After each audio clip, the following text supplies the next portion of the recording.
चलिए, तो आज हम लोग करेंगे शून्य कोटि की अभिक्रिया के लिए समाकलित दर नियम। जो शून्य कोटि की जो अभिक्रिया होती है, उस शून्य कोटि की अभिक्रिया के लिए हम लोग उसकी अगर दर निकालना हो या दर नियतांक की गणना करना हो तो कैसे गणना करेंगे, उसके बारे में आज हमको अध्ययन करना पड़ेगा। तो यहाँ पर सबसे पहले हमको शून्य कोटि की अभिक्रिया जानना पड़ेगा। शून्य कोटि की अभिक्रिया क्या है? वैसे पिछले वीडियो में मैंने आप लोगों को शून्य कोटि की अभिक्रिया के बारे में बता दिया था। शून्य कोटि की जो अभिक्रिया होता है, एक ऐसा रासायनिक अभिक्रिया होता है जिसकी जो दर होता है वो अभिकारकों की सांद्रता पर निर्भर नहीं करती है। एक ऐसी अभिक्रिया जिसकी दर जो है अभिकारकों की सांद्रता पर निर्भर नहीं करती है, बल्कि कहाँ पर निर्भर करती है? वो जो अभिक्रिया में उपस्थित होने वाला जो कैटलिस्ट होता है, उत्प्रेरक होता है, उस पर निर्भर करता है। अगर कोई रासायनिक अभिक्रिया किसी बाह्य उत्प्रेरक की उपस्थिति में हो रही है या फिर वो साम्यावस्था में हो, तो उस प्रकार की जो कोटि हो, उस प्रकार की जो अभिक्रिया होती है वो शून्य कोटि की अभिक्रिया होता है, क्योंकि उस क्रिया की जो दर है अभिकारकों की सांद्रता पर निर्भर न करके वो जो उत्प्रेरक होता है उस उत्प्रेरक के ऊपर निर्भर करता है। तो मान लेते हैं हमारे पास में एक अभिक्रिया है, शून्य कोटि की अभिक्रिया है जो A = प्रोडक्ट प्रकार की हो रही है। कुछ भी प्रोडक्ट बना रहे हैं यहाँ पे, तो चूंकि उत्प्रेरक की उपस्थिति चाहिए इसलिए उत्प्रेरक ले लेते हैं मैं इसमें C। तो ये जो अभिकारक आप लोगों को जो दिख रहा है, इस अभिकारक की A की जो प्रारंभिक सांद्रता है उसको मैं मान लेता हूँ A, और T समय पश्चात जब वो अभिक्रिया चालू होगा तो T समय तक संपन्न होगा, तो T समय पश्चात इसकी जो सांद्रता है उस सांद्रता को मैं मान लेता हूँ A - x। कहने का मतलब ये हुआ कि वो जो T समय है उस T समय में अभिकारक की जो सांद्रता है उसमें कितने की कमी आ रही है? x की कमी आ जा रही है। आरंभ में उसका A से लेकर के हमने अभिक्रिया को चालू किया था और T समय में x की कमी आ गई, तो सीधी सी बात है इसमें T समय पश्चात उसकी जो सांद्रता जो बचेगी वो A - x के बराबर में बचेगी। ठीक है कि नहीं? तो ऐसी स्थिति में यहाँ पर हम लोग दर नियम अगर मैं लगाऊं तो दर नियम से रासायनिक अभिक्रिया की दर निकालूं मैं, दर R बराबर निकालता हूं तो ये हो जाएगा इसमें K0 × ये हो जाएगा इसमें A की घात में हो गया 0, क्योंकि ये शून्य कोटि की अभिक्रिया है। तो शून्य कोटि की अभिक्रिया है तो यहाँ पे जो घातों में जो संख्या होता है वही कहलाता है, उसका क्या? कोटि कहलाती है। तो यहाँ पर ये शून्य कोटि की अभिक्रिया के होने के कारण में मैंने जो सांद्रता है अभिकारक की जो सांद्रता है उसके ऊपर में घात लगा दिया इसमें 0। यहाँ पर जो K0 जो दिख रहा है आप लोगों को, तो K0 जो दिख रहा है वो शून्य कोटि की अभिक्रिया के लिए, शून्य कोटि की जो अभिक्रिया है उसके लिए ये दर नियतांक है। ये दर नियतांक है। तो भाई हम जानते हैं कि किसी की घात अगर 0 रहे तो उसका मान 1 हो जाता है, तो उसके हिसाब से यहाँ पर R बराबर मैं निकालूंगा तो ये हो जाएगा K0 × 1 हो गया। ठीक है, क्योंकि A की पावर 0 जो है वो 1 हो गया इसमें, तो ये 1 हुआ तो इसके हिसाब से R = हो गया ये K0 हो गया, अर्थात R = हुआ K0। लेकिन भाई हम जानते हैं कि रासायनिक अभिक्रिया की जो दर होती है R का जो मान होता है वो dx/dt के बराबर होता है। किसी भी रासायनिक अभिक्रिया की दर जो होता है अभिकारकों या उत्पादों की सांद्रता में परिवर्तन के दर के बराबर होता है। सांद्रता में परिवर्तन जो हो रहा है, कमी हो रहा है, वो x हो रहा है, तो परिवर्तन की दर x/t। ठीक है ना, दर मतलब बटे समय होता है, तो परिवर्तन की दर जो है वो R का जो मान होता है वो dx/dt के इक्वल होता है। तो यहाँ पे मैं R की जगह में dx/dt लिख देता हूँ अगर, तो ये हो गया इसमें dx/dt = हो गया K0। अब मैं इसको इधर तिर्यक गुना कर देता हूँ, ये जो dt दिख रहा है उसको इधर लेके जाता हूँ मैं, तो ऐसी स्थिति में यहाँ पे dx = हो जाएगा ये K0 × हो गया ये dt। तो आगे फिर इसका देखिए दोनों पक्षों का समाकलन कर लेते हैं। दोनों पक्षों का हम लोग समाकलन कर लेते हैं। क्योंकि भाई समाकलन दर नियम है तो भाई समाकलन तो करना ही पड़ेगा, तो इसके हिसाब से मैं दोनों पक्षों का इसका समाकलन कर लेता हूँ। तो दोनों पक्षों को समाकलन करूंगा तो ये हो गया समाकलन dx इक्वल टू हो गया समाकलन k0 इंटू हो गया ये dt। तो k0 जो है नियत राशि होने के कारण में इसको समाकलन से मैं बाहर निकाल लेता हूँ। तो dx इक्वल टू हो गया ये k0 इंटू हो गया ये dt। तो चूंकि हम जानते हैं कि dx का जो समाकलन होता है वो x होता है, तो उसके हिसाब से यहाँ तो x हुआ, और सेम यहाँ पर dt है तो t हो जाएगा। जिस प्रकार से dx का समाकलन x हुआ उसी प्रकार से dt का समाकलन जो इसमें t हो जाएगा। प्लस यहाँ पे हम लोग लिख देते हैं एक नियतांक, जिसको हम लोग कहते हैं समाकलन नियतांक। जब भी समाकलन किया जाता है तो उसमें एक नियतांक लेना पड़ता है, तो हमने समाकलन नियतांक ले लिया, इसमें i ले लिया।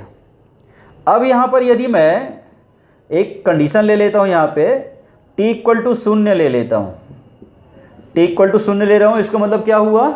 इसका मतलब ये हुआ कि अभिक्रिया भी उसमें आरंभ भी नहीं हुआ है, शून्य समय है, यानी अभिक्रिया चालू नहीं हुआ है, एकदम प्रारंभिक अवस्था में है।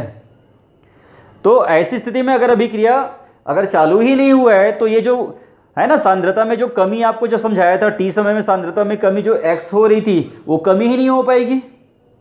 अर्थात कहने का मतलब ये हुआ कि जो सांद्रता जो है वो प्रारंभिक सांद्रता बिल्कुल बराबर रहेगी, उसमें किसी प्रकार की कोई कमी रहेगा ही नहीं। यानी कहने का मतलब ये हुआ कि x का मान कितना हो जाएगा? 0 हो जाएगा। सांद्रता में अभिकारक A की जो सांद्रता में जो कमी हो रही थी वो कमी बिल्कुल कैसा हो जाएगा? 0 हो जाएगा। तो ये मान इसकी जगह में मैंने इसमें मान रख दिया, इसमें 0 मान रख दूंगा। उसी प्रकार से यहाँ पे t का मान रहेगा और x दोनों का जो मान है उसको 0 रख देता हूँ। देखिए तो इस प्रकार से x का मान हो गया 0, t का मान भी हो जाएगा यहाँ पे 0, और ये हो जाएगा ये i। यानी कहने का मतलब ये हुआ i इक्वल टू हो गया कितना? 0 हो गया। तो ये जो मान है इस मान को मैं समीकरण 1 में रख देता हूँ। तो समीकरण नंबर 1 में अगर रखूँ तो ये x इक्वल टू हो गया ये k0 इंटू टी हो गया, या यहाँ से मैं k0 का मान निकालूँ तो k0 इक्वल टू हो गया ये x बाई टी। तो इस हिसाब से यहाँ पर हम ये जो सूत्र जो आप लोगों को दिख रहा है k0 equal to x by t, इसमें x और t का अगर हम मान रख देते हैं तो ऐसी स्थिति में क्या हो जाएगा? जो दर नियतांक जो होता है शून्य कोटि की अभिक्रिया के लिए, जो दर नियतांक है उस दर नियतांक का मान हम इसमें ज्ञात कर सकते हैं। तो शून्य कोटि की अभिक्रिया के लिए दर नियतांक k0 का जो मान होता है वो x बाई टी के बराबर में होता है। t जो है वो समय है और x जो है वो अभिकारक की सांद्रता में परिवर्तन है। यानी सीधी सी बात है कि शून्य कोटि की अभिक्रिया के लिए जो दर नियतांक आपको जो दिख रहा है वो अभिकारक की सांद्रता में परिवर्तन के दर के बराबर में होता है। अर्थात कहने का मतलब ये हुआ कि जो अगर आप लोग इसमें दर नियतांक निकाल देते हो तो यही दर नियतांक जो है दर के बराबर होगी, क्योंकि x बाई टी जो है दर है, सांद्रता में परिवर्तन की दर। अभिकारक की सांद्रता में परिवर्तन की दर जो है वो रासायनिक अभिक्रिया की दर कहलाती है। पहले वीडियो में आप लोगों को पहले क्लास में बताया था आप लोगों को इस लेसन के।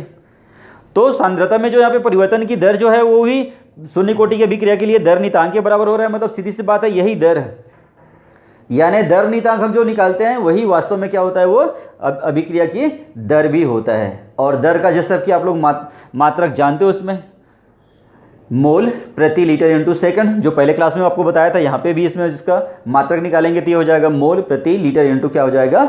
सेकंड हो जाएगा। अब इसके आगे अगर मान के चलिए इसी में अगर हम इसको अर्धायु काल निकालना चाहें, ये जो अभिक्रिया जो है इसी अभिक्रिया का हम लोग अर्धायु काल निकालना चाहें तो क्या होगा फिर? तो उसके बारे में देख लीजिए। चलो देखो,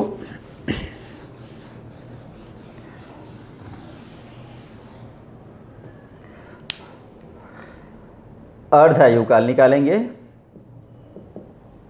काय का अर्धायु काल निकालना है इसमें? जो शून्य कोटि की अभिक्रिया जो है उसका अर्धायु काल निकालेंगे। तो सबसे पहले अर्धायु काल समझ में आना चाहिए हमको। अर्धायु काल क्या होता है? तो जो अर्धायु काल जो होता है एक ऐसा समय होता है जिसमें कोई भी रासायनिक अभिक्रिया जो है आधी मात्रा में संपन्न हो जा रही है। एक अभिक्रिया को आधी मात्रा में संपन्न होने में जो समय लगता है वही समय कहलाता है, उसका अर्धायु काल कहलाता है। एक एग्जांपल ले लेते हैं। मान के चलिए मेरे पास में 1 गिलास पानी है और उस 1 गिलास पानी में मैं 100 ग्राम शक्कर को घोल रहा हूँ। तो जितने समय में 50 ग्राम शक्कर घुल जाएगा, 100 ग्राम शक्कर उसमें डाला मैंने और उसको घोल रहा हूँ, तो 50 ग्राम शक्कर को घोलने में जितना समय लगेगा वो उस अभिक्रिया का अर्धायु काल कहलाएगा। यानी इससे क्या समझ में आया आप लोगों को कि इसमें ये बात ये है कि जब मैं उसमें शक्कर लिया था 100 ग्राम और 50 ग्राम को मैंने घोला, यानी सीधी सी बात है उसकी जो सांद्रता थी, जो उसमें विलेय पदार्थ जो मैं मिला रहा था विलायक में, वो जो विलेय पदार्थ शक्कर जो मिलाया था पानी में विलायक में, तो जितने समय में विलेय पदार्थ की सांद्रता घट करके आधी हो गई, 100 ग्राम से 50 ग्राम हो गई, मतलब आधी हो गई, तो आधे होने में जितना समय लेता है वही समय उसका अर्धायु काल कहलाता है।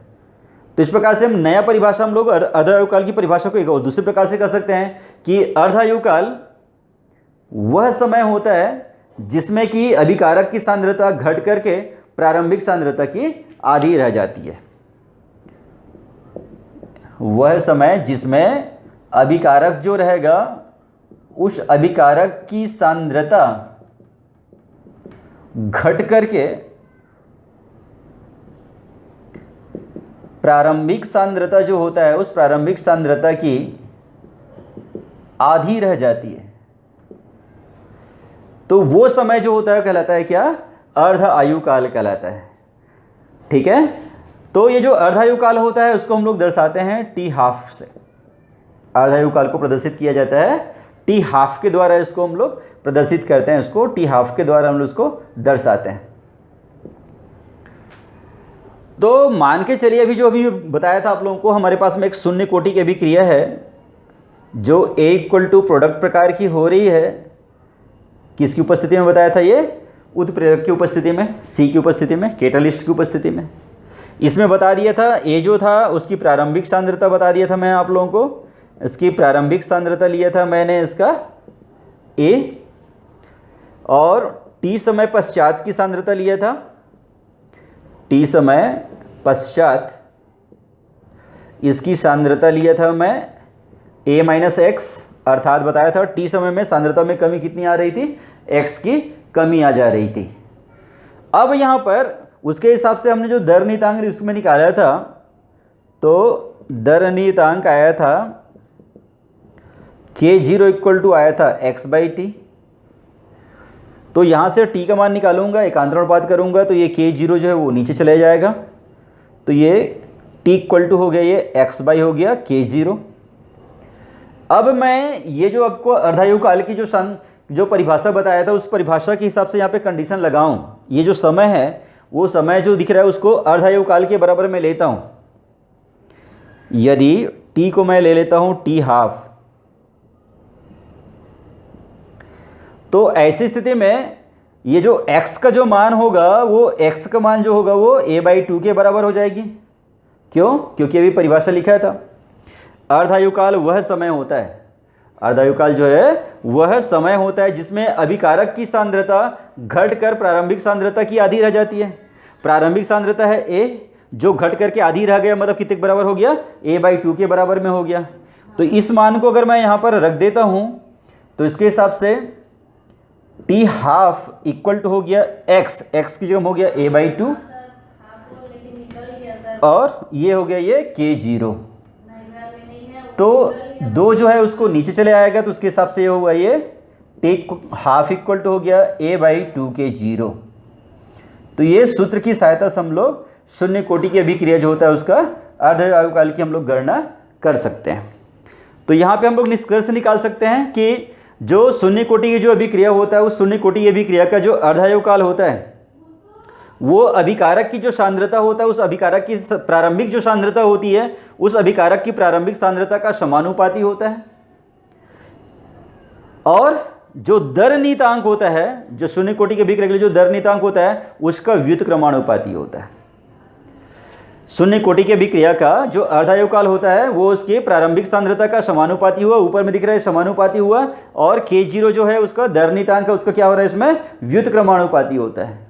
तो इस हिसाब से हम लोग देखें आज कि शून्य कोटि की अभिक्रिया क्या होती है, उसके लिए हम लोग दर नियतांक की गणना कैसे कर सकते हैं, अर्थात दर की गणना कैसे कर सकते हैं, क्योंकि दर नियतांक की दर होती है, अभी हमने इससे पहले वाला क्लास में भी इसको वीडियो में हमने देखा, और इसके साथ साथ में हमने देखा कि अर्धायु काल क्या होता है, और उसके साथ साथ हमने शून्य कोटि की अभिक्रिया के लिए अर्धायु काल की गणना भी करके देखे।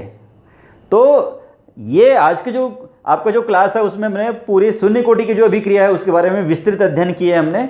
अब इसी प्रकार का सेम यही अध्ययन जो है हम लोग प्रथम कोटि की अभिक्रिया के लिए भी करेंगे कि प्रथम कोटि की अभिक्रिया क्या होती है, उसके लिए दर नितांक कितना निकलेगा, तो उसका अर्धायु काल कितनी होगी, वो सारी चीज़ों की गणना जो है उसकी जो चर्चा होगी हमको अगले क्लास में हम लोग करेंगे। तो आज आपने शून्य कोटि की अभिक्रिया देखा, आई होप आप लोगों को समझ में आया होगा। कोई भी डाउट्स रहेगा तो आप मुझे फिर बाद में पूछ सकते हैं। Thank you.